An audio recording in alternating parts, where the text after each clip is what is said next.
YouTube family అందరూ ఎలా ఉన్నారు?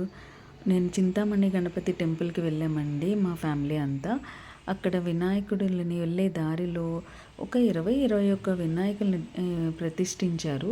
ఒక్కొక్క వినాయకుడికి మనం పూజిస్తే ఎలాంటి ఫలితం వస్తుందని అక్కడ శ్లోకము, దాని తాలూకా అర్థము, దాని తాలూకా ఫలితము అన్నీ అక్కడ మంచిగా రాశారు.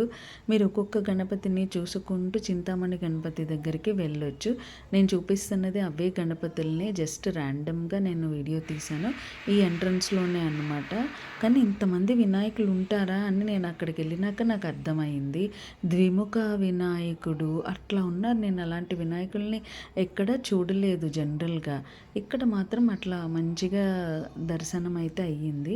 సంకష్టహర చతుర్థి రోజు వెళ్ళాము. అక్కడ స్వయంభూ గణపతి కొండ పక్కగా ఉంటుందండి. మనకి అనకాపల్లి వెళ్ళే దారిలో రైట్ సైడ్ ఉంటుంది. టువర్డ్స్ గాజువాక నుంచి వచ్చేటప్పుడు మేము సంకష్టహర చతుర్థి రోజు వెళ్ళామన్నమాట. చాలా చాలా బాగుంది. మీరు కూడా ఒక్కసారి టెంపుల్ని దర్శించుకుంటే బాగుంటుంది. అవకాశం ఉన్నవాళ్ళు విశాఖపట్నంలో ఉన్నవాళ్ళు వెళ్ళొచ్చు. ఇంకా ఇది నక్షత్రవనం అండి. చక్కగా నక్షత్రాలకి రాసులకి ఏ దేవతలు ఉన్నారు అన్నీ భలే ఏర్పాటు చేశారండి. మీరు ఒకసారి చూడండి తప్పకుండా. చాలా బాగుంది. మన నక్షత్రాన్ని బట్టి అక్కడ వెళ్ళి మనం దండం పెట్టుకొని రావచ్చు.